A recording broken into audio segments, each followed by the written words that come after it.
Welcome, Pewter Report readers and listeners, to another edition of the Pewter Report podcast. I am John Ledyard, along with my boss at pewterreport.com, the wonderful and esteemed Scott Reynolds. Scott, how are you today?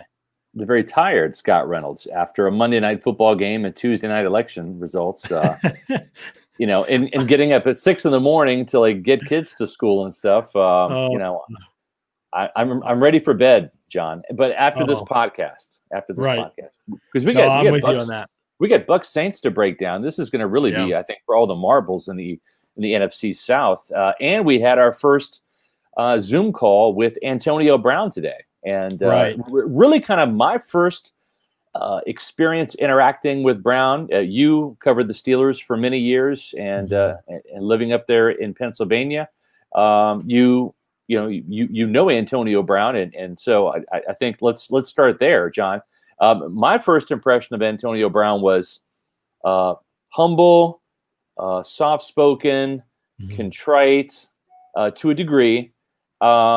And kind of said all the right things, but when we were talking about this kind of like in our group chat, as the Zoom call was going on, you were saying, contrived, scripted, same Antonio Brown, right? Yeah, I mean, and I won't speak to the individual, in terms of his character, because I don't know. I mean, one Zoom call is not enough to determine whether he's a changed person from a character perspective. But on my experience, typically changed character comes out of a verbal admission of guilt and a communication and articulation of what exactly was wrong and how you went about fixing it and how it changed. And I don't know that we've never seen that from it. I know we've never seen that from Antonio Brown. We didn't see it today. He did mention anger a little bit, and I wrestled with anger a little bit, and that was the closest I've heard him get to do any type of specifics. We heard him use vague phrases like being within himself and things like that just are kind of what he says to answer the question. They don't really mean anything. Well, he's talking with Tony Robbins, right? Tom Brady's got him matched up with Tony Robbins, the self-help guru. Yeah, Tony Robbins has a long laundry list of his own issues that we won't have time to get into on this show that brings that whole conversation into another light. But suffice to say, even with Antonio Brown, I think it's just going to be about what he does off the field, from here. And that's what it's going to be about, and what he does on the field as well, too, and in the practice field. And that was, the issues with him, they're not just off the field. They're not just on the field. They're both. And so that's where it becomes confounding with how to deal with and address him if those things come up again. They haven't yet. I don't like to create drama where there isn't any. If you've followed me for any length of time, I don't like to anticipate drama. I'm always willing to kind of step back and say, okay, let's not make a big deal out of things until they're a big deal. And so right now, there's nothing in Antonio Brown's situation in Tampa Bay that's a big deal. There's plenty of things in his past that are a big deal. We've addressed and talked about those at length, both in our written work at pewterreport.com and on this show. And so we don't need to belabor those necessarily. But I will say this. Right? Yeah, he's got a blank slate with the team. Exactly right. For us, we're still viewing into, as unbiased media, we're still viewing Antonio Brown and covering him, from the fullest perspective that we can. It includes all knowledge we have of Antonio Brown. And there's nothing wrong with doing that. In fact, I think it's the right way to do it.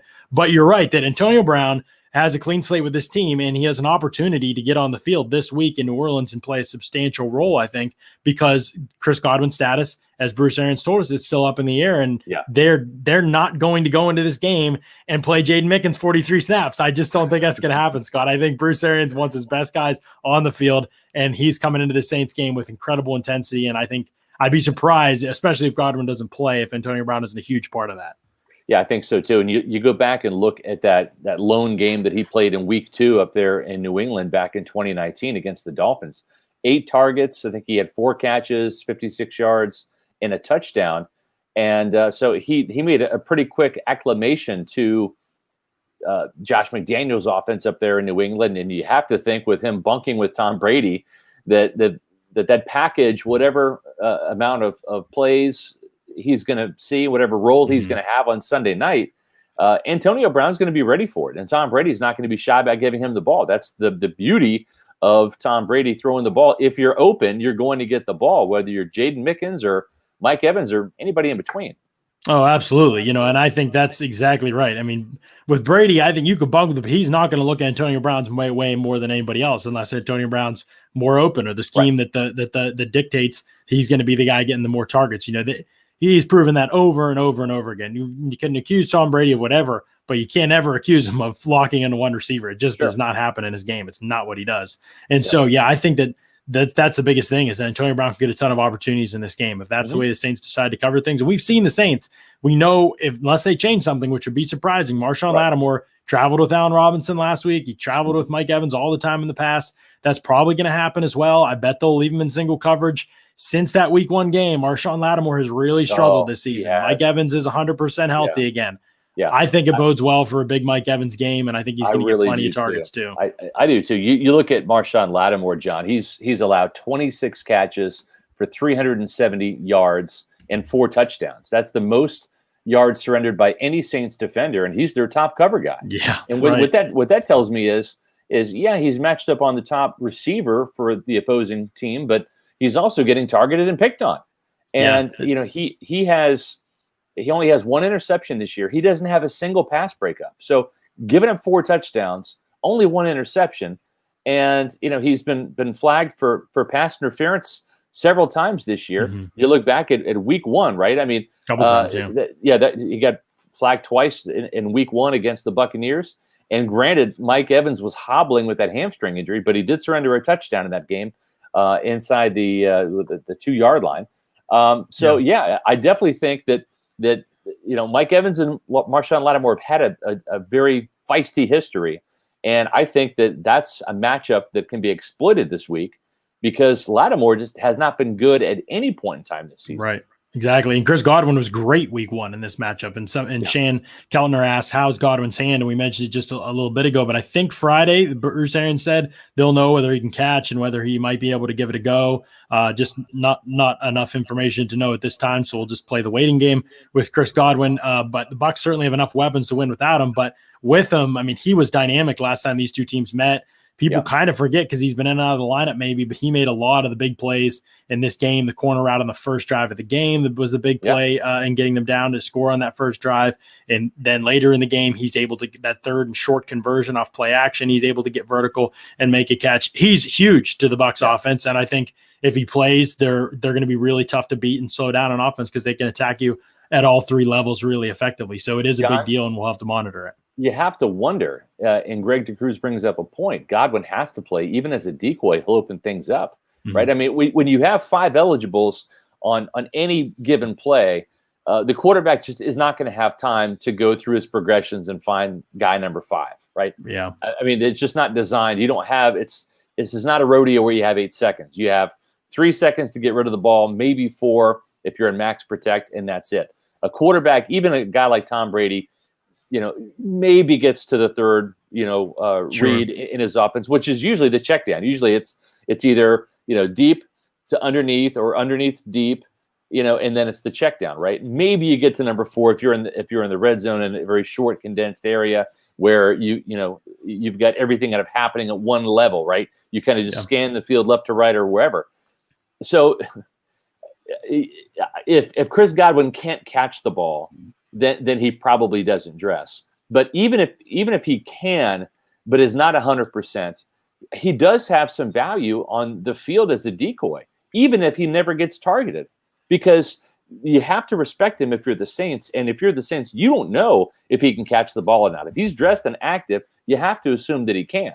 So I just wonder if Greg makes a pretty decent point that even if he can't catch the ball, if you just dress him and put him out there as a decoy and just target Evans, target Scotty Miller, target Tyler Johnson, target Jaden Mickens if you have to, Antonio Brown, Rob Gronkowski. There's plenty of weapons to throw to, but you just wonder if Godwin could have some value as a decoy.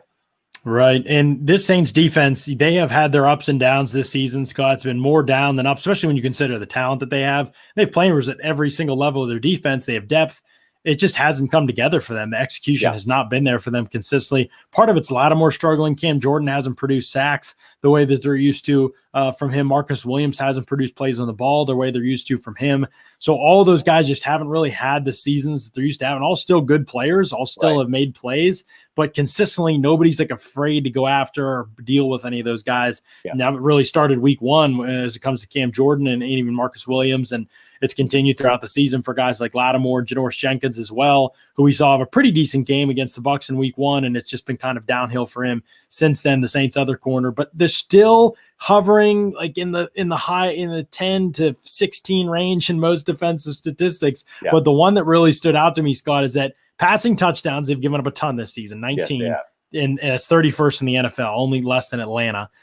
So that's a little bit of a concern. That also can be like a really skewed statistic that requires a lot more context. Mm-hmm. But I combine it with this, the Saints are unbelievably, even though their record is good and their defensive value above average or above adjustment from Football Outsiders is 8th in the NFL. So it's a good ranking from that analytic. But they are 32nd in the NFL in red zone defense. They are dead last, and they are giving up touchdowns at like an 84% clip when the opponent gets in the red zone. Contrast that with the Bucs' third-ranked red zone offense and a goal-to-go offense that has scored on every single goal-to-go situation this season. And you see 20. Where the advantage can be. I think it's like 22-20.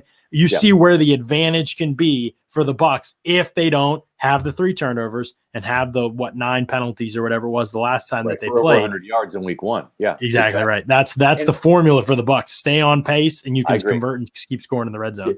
And I think too that and you said sometimes passing touchdowns allowed can be a skewed statistic, because if you're a team that has the lead and the Saints can put up some points, right? If you're always in the lead and it's the fourth quarter, you have to kind of abandon the run. And if you're going to score, it will probably be, through the air.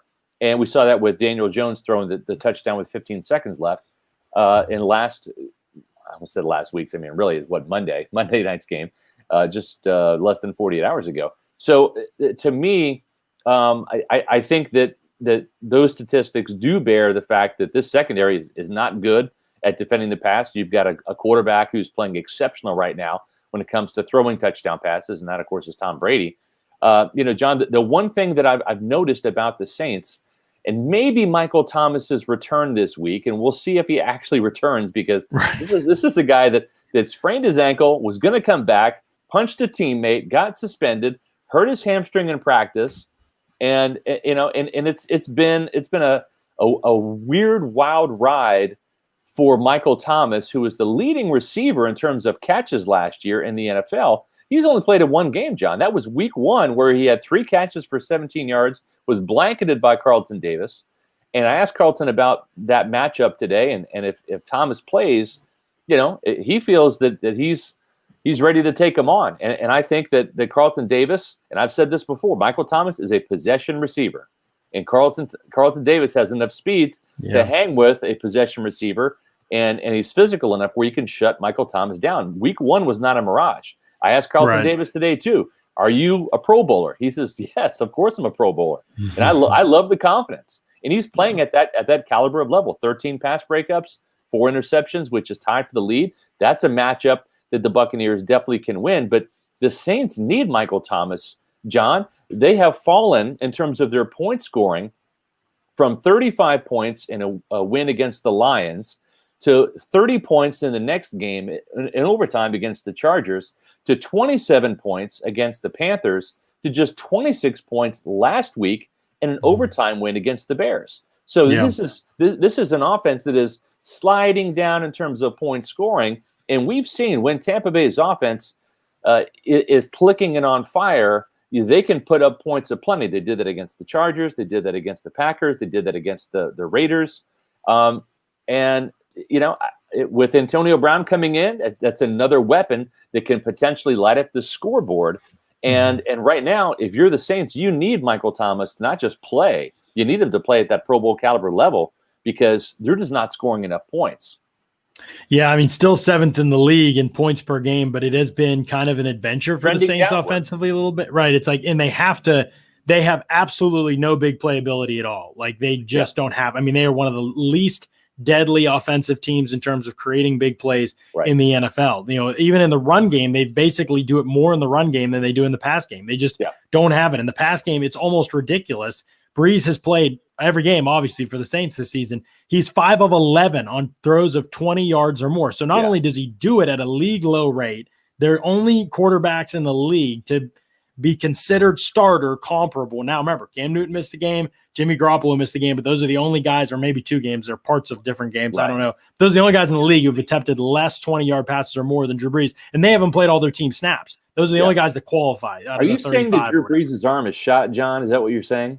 I don't know if it's even his arm. I'm sure that's certainly part of it, but it's just he doesn't have the confidence, the aggression to pull the trigger down the field. And so really, much so that the offense has just molded itself around his limitations at this point. And the thing too is when you look at this offense, Emmanuel Sanders is a shell of his former self. I mean, he's 32, 33 years old. He's not the speed guy he once was. Michael Thomas, again, is kind of a possession receiver. They don't have Ted Ginn that used to be, when he was younger, the guy that could be the downfield threat and take the top off the defense. So they don't really have the speed merchant on there like a Scotty Miller that can really go vertical and exploit a defense for some big plays downfield.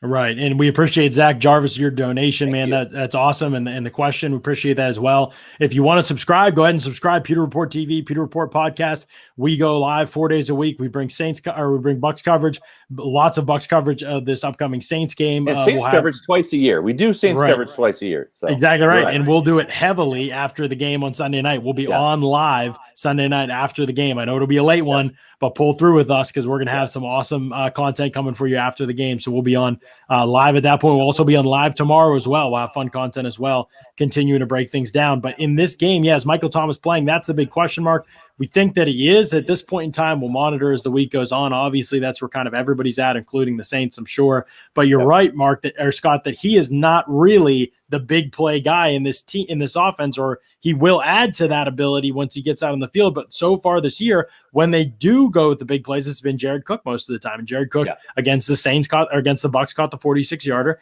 and that was a big play in that game. And that was the only pass play they had in the entire game, pass attempt they had in the entire game of 20 yards or more. He was wide open on that play. You think back to the game against the Chargers when they came back. He's wide open down the field on that play. You think back to the game against the Bucs. I think it was a 20-yard pass against the Bears last week. He's wide open again right before half. They just blew the cover. Nobody's on him. Wide open in the end zone. Of scripting ways to get him open. If you get a guy wide open and you blow a coverage, then anybody can throw Drew that. Brees you and I can hit. Right. But if you contest anything down the field, if you close the window, Drew Brees won't force it. He won't push it. Nothing. It's not going to happen. So to me in this game, what the most important thing that the Bucs have to do is they have to stop playing their cornerbacks on Mars. You cannot do it. You can't do it because Drew Brees will just sit and get the ball out quick. Your pass rush will be pointless. Blitzing Drew Brees is always pointless. They have to stay away from that as well. There's no point. Drew Brees is the highest completion percentage in the entire NFL when you pressure him. It just doesn't matter. You have to win with 4. You have to rush with 4 to beat Brees. You have to make him continue to throw 2-yard passes, tackle the ball, and you get off the field on third downs. Saints are great on third downs because they chip away at you and they get into third and really short, and that's where their offense loves to live, in short passing situations. So they mount drives and sustain, but they're not an explosive big play team, and you can't let them just chip it away at you underneath. You have to challenge them, make them throw the football down the field, roll your corners up, make guys beat you vertically if they want to have success. And make Drew Brees hold on to the ball, right? That's the thing. You have to get physical with these receivers, in their face, stick to them like glue.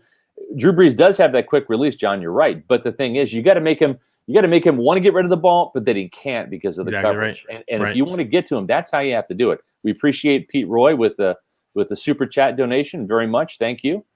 And long lost leisure, is this the game where Peyton unleashes the full Taysom Hill package, John? Let's hope.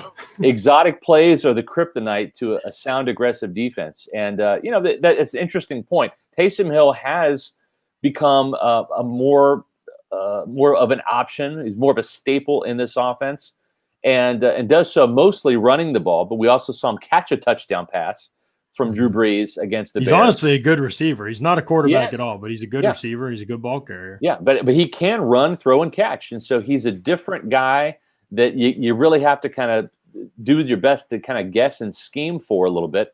And Sean Payton has this man crush on Taysom Hill. And, he's made some plays. I mean, that, again, the touchdown catch was big in last week's win over the Bears in overtime. Yeah. But anytime you do that, you're either taking Drew Brees off the field or you're putting Drew Brees out there as a wide receiver, and you're essentially playing with 10 on offense in that type of situation when you kind of do the gimmicks. And quite frankly, I think the Buccaneers have the speed, whether it's the safety near the box in Jordan Whitehead, who made a missile type play, whether it's Antoine Winfield coming in, screaming like a cruise missile from the free safety spot, or whether it's the linebackers, Devin White and Levante David. They have enough speed in the box where they can shut down Taysom Hill and some of those runs.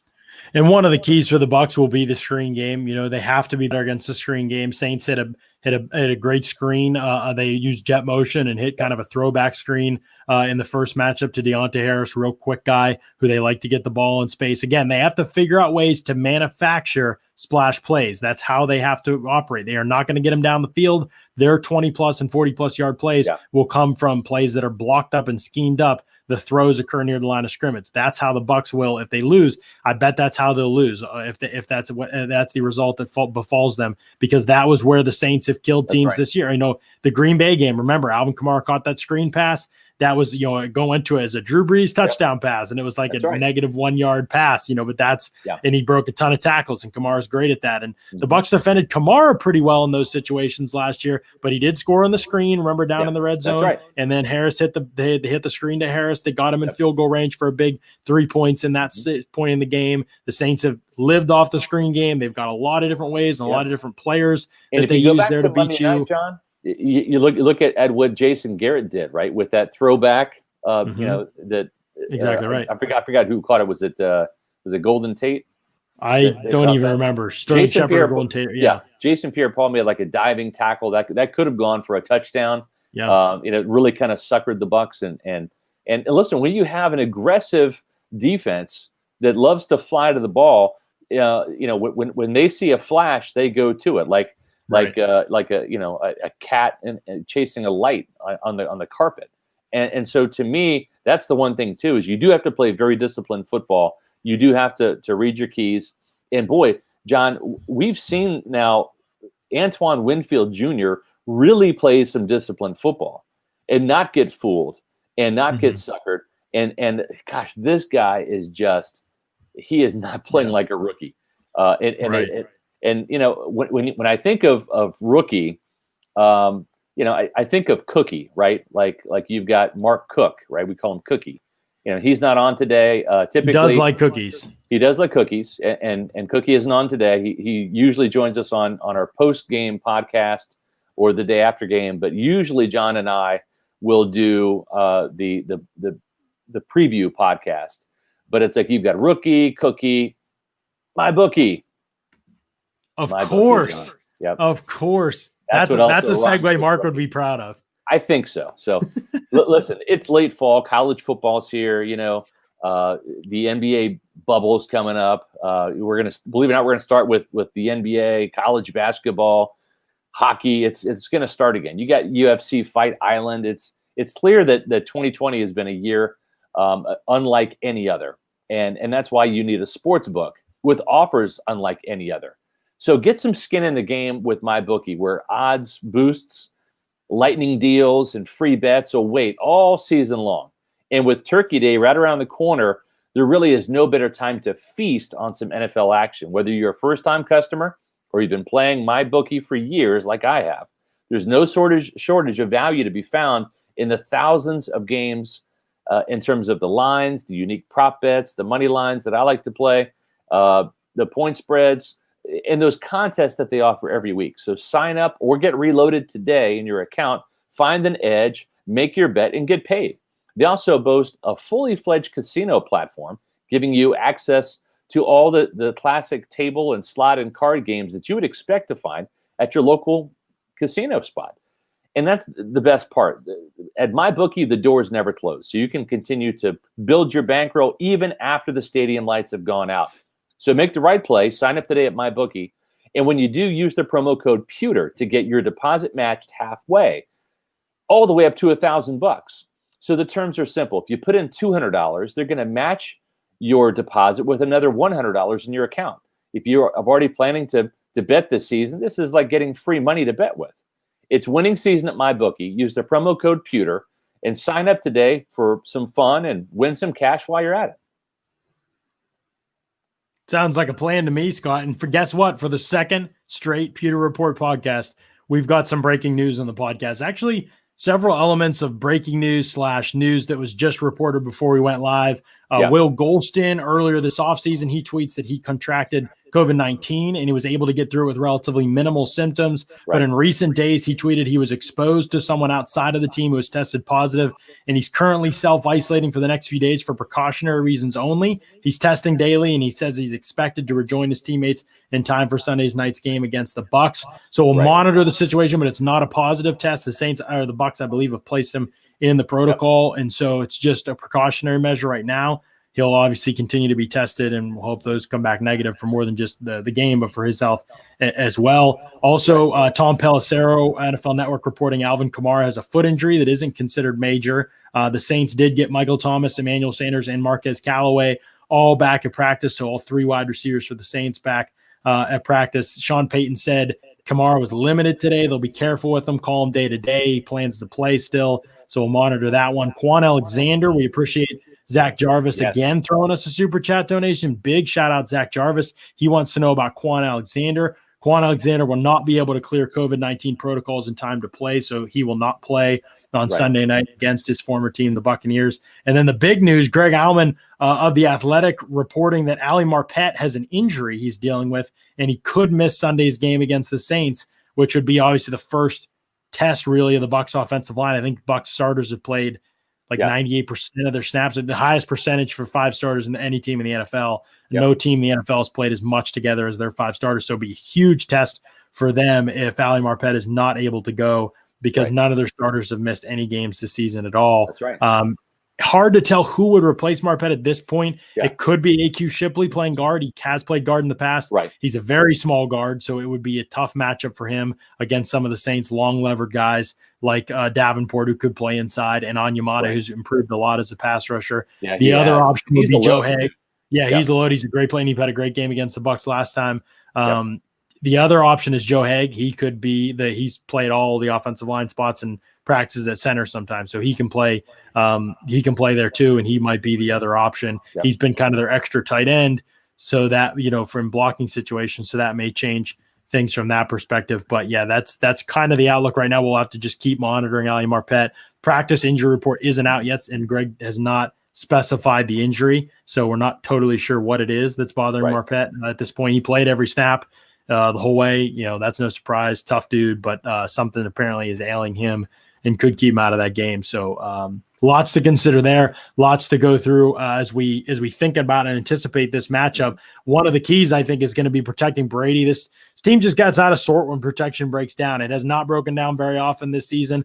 Early in the first half, in the middle of the game, I guess maybe is the best way to say it, against the Saints, there were some issues, really like two or three drives, maybe some moments in the Bears game. Really, there were some issues most of the season. This has been, Brandon Thorne tweeted out the other day, Tristan Wirfs, Ryan Jensen, Ali Marpet, best left guard, best center, best right tackle in the NFL this season so far for him at the midseason point. And I think that's just completely fair. I mean, that's pretty indicative of where they're at. I mean, that's how well this group has played, and they've played against some great competition too, and they've been locked down. So that's important, and not having your best offensive lineman obviously affects those things, because the Saints have more bodies than they had. Remember, Davenport didn't play week one, more bodies than they had week one, and Cam Jordan's starting to heat up as well. And I think that's the thing. It's like Trey Hendrickson, who actually got Donovan Smith for a sack in week one, has played really well in Davenport's absence. Davenport is now back, and I think you're going to see that rotation there. Hendrickson has 6 sacks. He's kind of a local kid out of Florida Atlantic. Really impressed me at the East-West Shrine game a couple years ago when he was coming out in the draft. And Marcus Davenport has a sack and a half. He's only played in 3 games, coming off of an elbow injury that he suffered in training camp.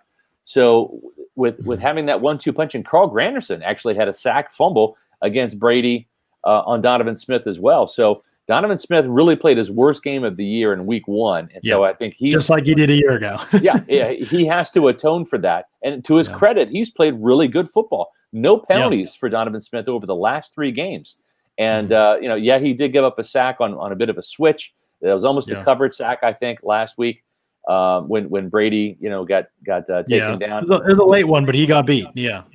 But the thing is when you look at Brady, when you look at Brady, the difference this year is he's been sacked 10 times through 8 games, right? So if you extrapolate the numbers and you double that, right, you're looking probably half of those have been coverage sacks where he's wisely just eating the ball. Sometimes you have to take a sack. That's right. You hope that you have enough drives that can offset them, but very few of those are quick wins. If you look at the numbers and you double them, right, we're at the halfway point of the season. So if Brady's going to get sacked 20 times this year, he got sacked 27 times all of last year in New England. Right. And that's a low number for the NFL. 27, that's a reasonable number in terms of allowing sacks. John, the Buccaneers, and again, Jameis Winston was a big part of this, gave up 47 sacks last year.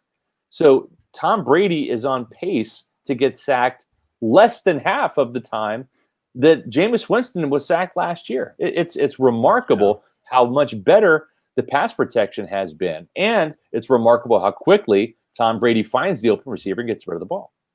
Right. It is. And it's been one of the things, Tom Brady and Drew Brees, 2 of the quickest quarterbacks in the league this season. There's very little difference between 1 to 15 quarterbacks in terms of the rate of time at which it takes to get the ball out of their hands.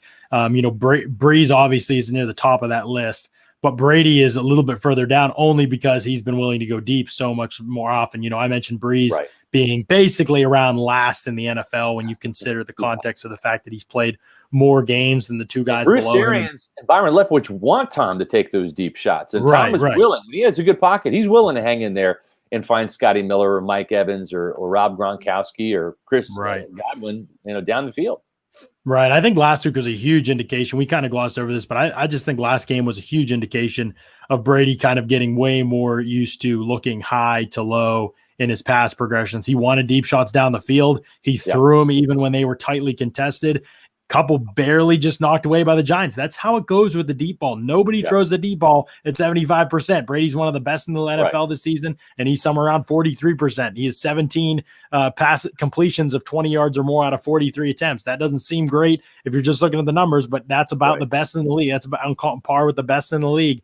I think he's second in the league in deep ball completions. The guy ahead of him has 18. I forget who it is, but Brady is just very, very willing and aggressive as a passer. So it fits the system really, really well. And I know that's what people are worried about. 4 interceptions by Tom Brady this year, 2 of which happened in week 1. So since week 1, over the last 7 games, he's only thrown 2 interceptions. And that's a big reason why your Tampa Bay Buccaneers are 6-2 heading into this game, which really I believe that whoever wins this game will win the NFC South. I know there's still 7 more games to go after this. A lot can happen, but I believe that if the Buccaneers win this game, they're going to have a nice cushion.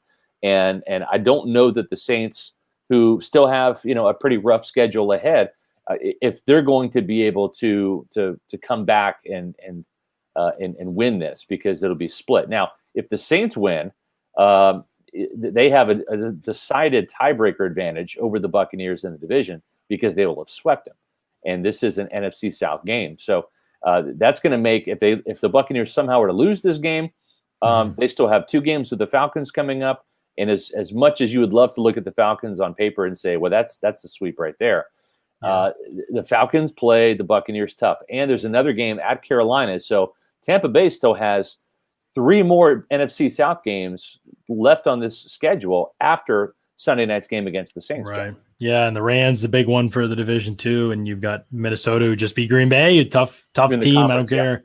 I know the record's bad, but within the conference, and then Detroit has played they played the Saints tough, and so it's hard to take anybody for granted necessarily that's left on their schedule. Obviously, it would be a surprise if the Bucs weren't to have a good record closing out the season, because their second half, their latter part of the last 4 games of the season are against opponents that are weaker on paper, and typically when you get to that point in the season, those teams start getting smart and putting guys on injured reserve. Oh, you're banged up. Oh, you stubbed your toe. Like, Julio Jones, you're going on injured reserve. And so we'll see what ends up happening by that point in the season. But yes, this win against the Saints, huge insurance policy for them, I think, as they kind of work their way towards what they hope and really need to be. Analytics has shown that having that 1 or 2 seed in the NFC in a conference is really, really important. But there's another place, Scott, that you can go for terrific insurance policies, and it is with our friends over at Briar Greaves Insurance, which you know because you are one of the latest clients of Briar Greaves Insurance, Scott. You gave him a call. Yes, I did, and it's all it took. And Sam and Briar helped me out with my insurance needs, and I'm switching my homeowner's insurance policy over to Briar Greaves. Right, and you can do it too. There's still some hurricanes forming in the Gulf.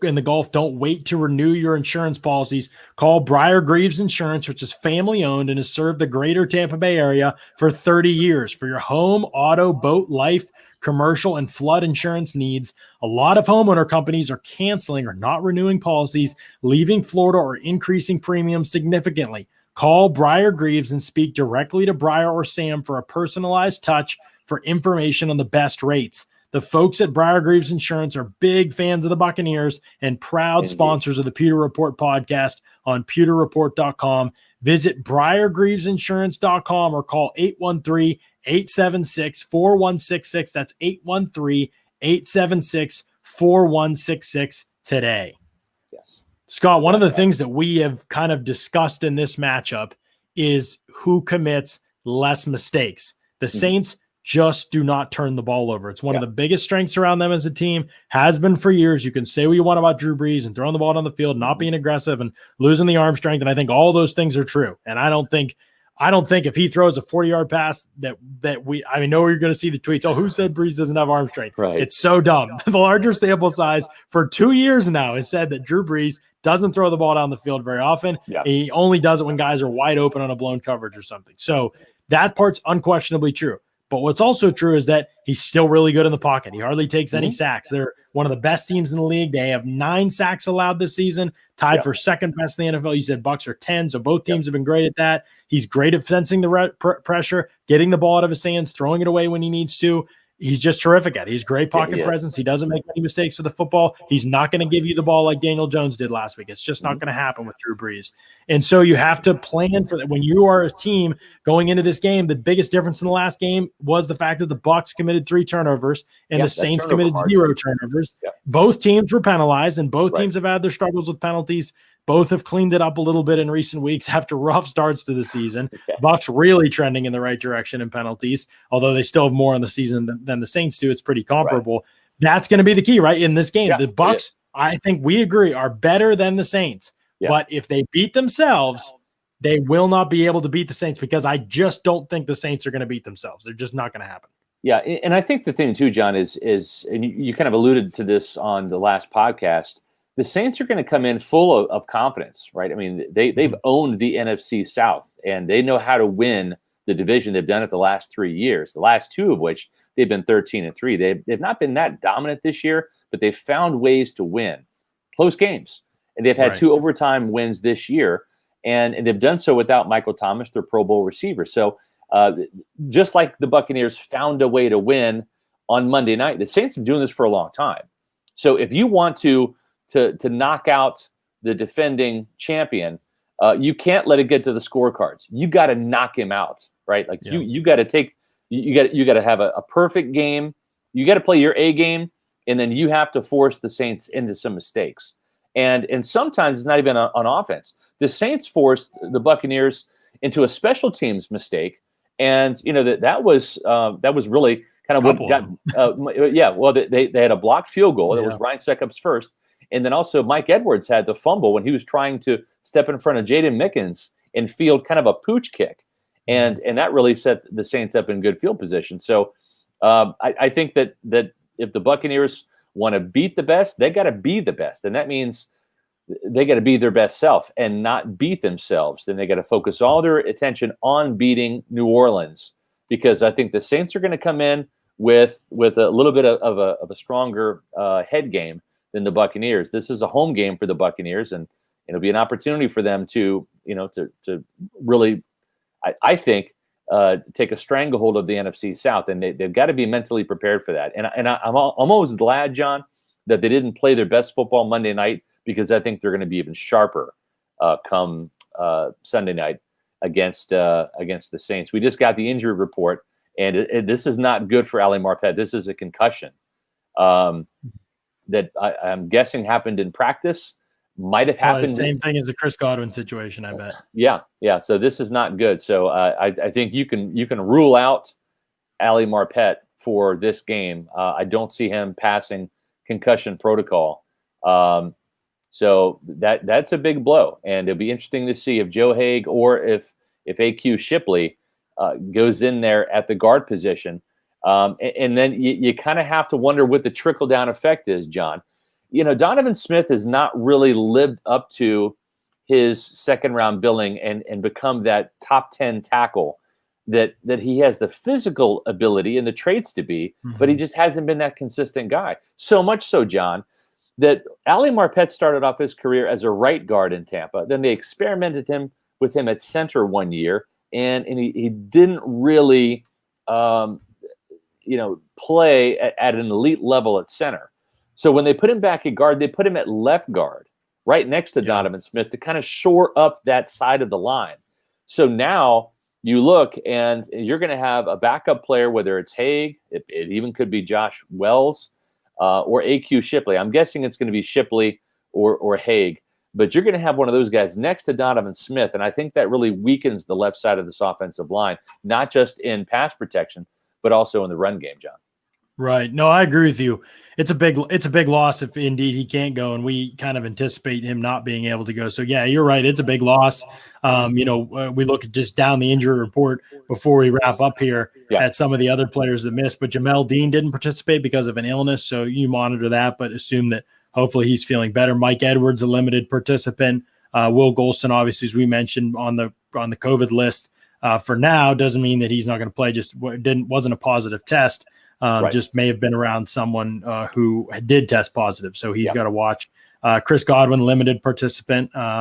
Marpet, obviously, did not participate because of the concussion. Scotty Miller, again, limited with a hip groin injury. Antoine Winfield was full participant with that shoulder that's been bothering him. And Jason Pierre-Paul's on there every day with that knee as a limited participant for this one. So we'll see with Jamel Dean. We'll see with Will Goldstein. Obviously, those kind of up in the air. We'll see with Chris Godwin.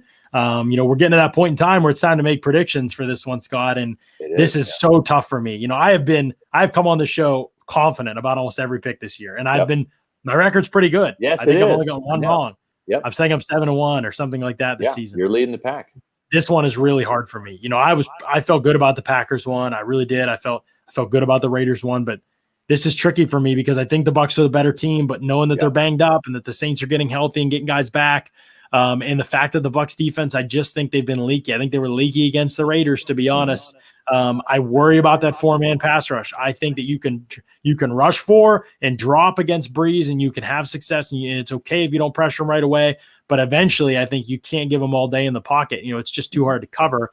He finds guys, and if they're going to play in coverage and press man as they should against this team, and try and match up with these receivers and give no space and no space underneath, pass rush got to get home, and they can't get beat by trick plays because you play press man, your corners are going to be turned, their back's going to be to the line of scrimmage, and that's when you get the opportunity to hit screens and things like that. So you give up something in every coverage, and that's what they're going to have to watch for. So I'm skittish. I know Bucs fans are going to get mad at me because I've been kind of in this team's corner in all these big games this year, and I said, I think early, I don't know if it was on this show or what it was, or that I thought the Bucs would win.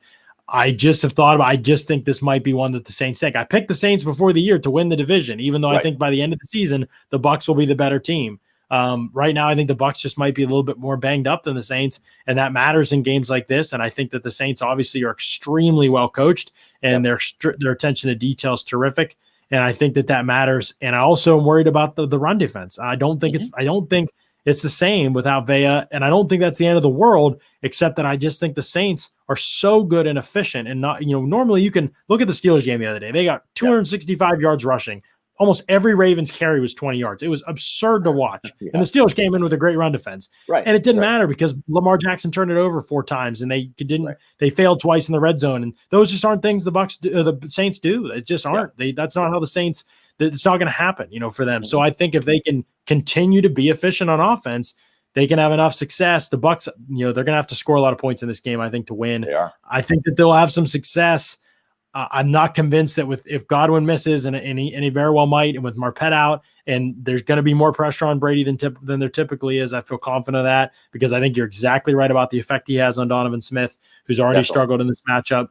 I just think that it's going to take time to integrate AB into the offense. No Godwin. I think, it all kind of culminates to me in just a good performance, but might not be enough. And I think the Saints win, 31-24 or something like that.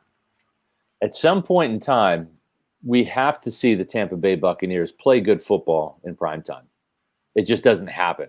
It just doesn't.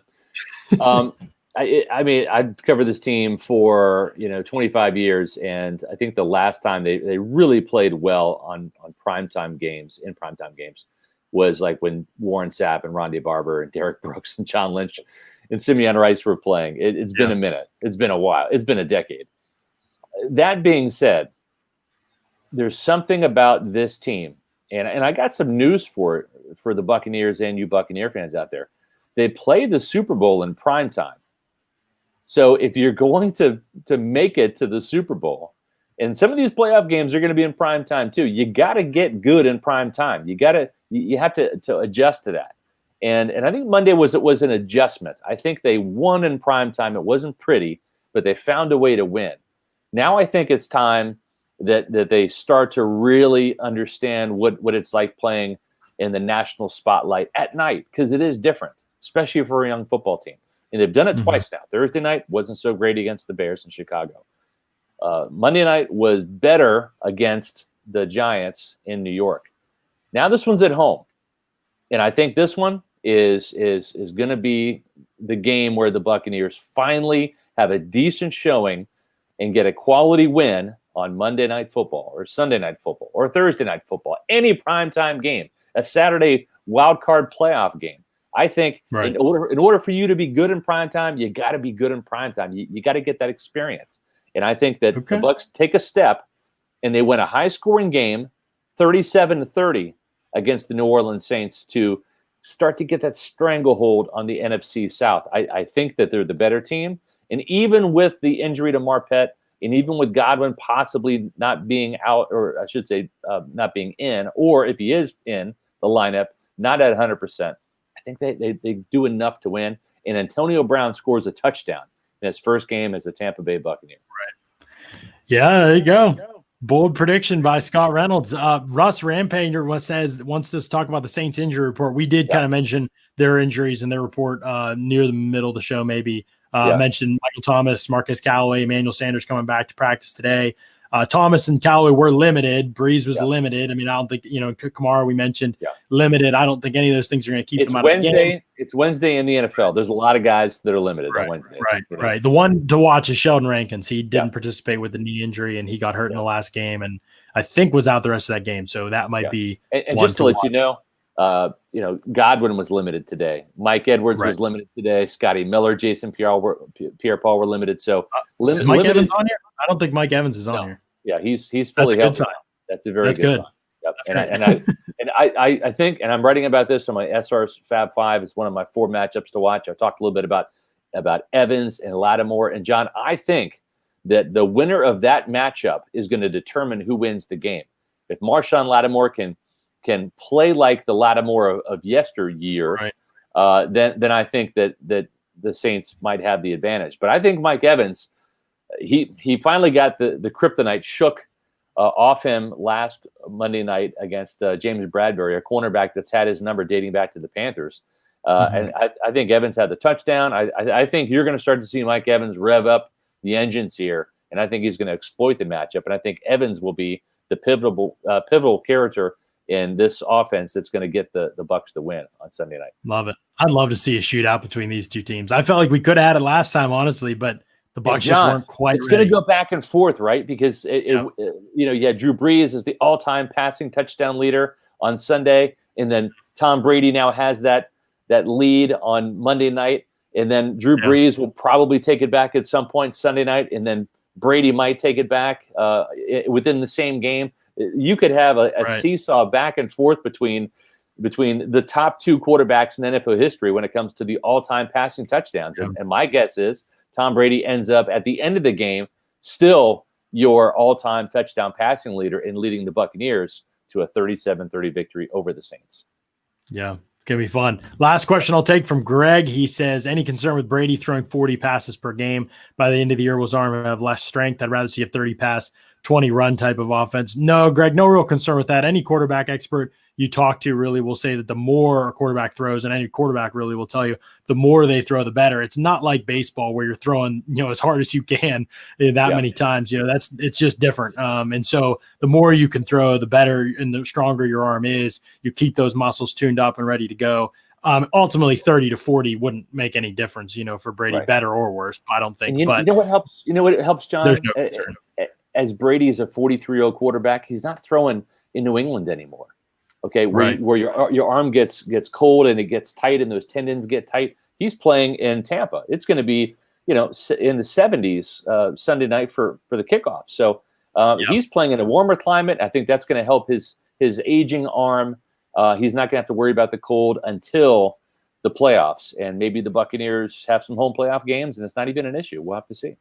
Yeah, it's going to be an absolute blast. We appreciate all you tuning in for this show and all the shows we've had this week. If you've missed them and you're listening to this one, go back, check them out. Pewter Report TV on YouTube. You can check us out. You can subscribe, hit the bell, get notifications for when we go live. Throw us some donations when you're in here. We all greatly appreciate those. Allows us with equipment, all kinds of stuff that we can do to better this show and better this podcast as we move forward. 4 days a week, we're live. We're live tomorrow at 4 p.m., and we'll be live after the game also at 4 p.m. On Sunday night. I know it'll be a late one, but we'll be ready to roll. And by the evidence of last Monday night, y'all were ready to roll with us. It was an awesome show, and the week before awesome as well, even though we were on late. So we appreciate y'all. We love that. And you also show us some love if you can, with the likes, all of that kind of stuff. Tell other people about the show if you can. Send them the links. Tell them to check us out. Leave us reviews and ratings on iTunes for our podcast. Those are very, very helpful in just expanding our exposure to other people, other Bucs fans, other NFL fans. Like I said, in the offseason, we will have draft content, free agency content. There's going to be so much in-depth stuff on this show. You're not just going to be Bucs fans at that point in time. So, just tell your friends and your family and your loved ones and spread the word. Pewter Report podcast is here, baby. And we got some good stuff heading your way. So appreciate y'all. For Scott Reynolds and myself, John Ledger, appreciate y'all tuning in to another awesome edition of the Pewter Report podcast. Out.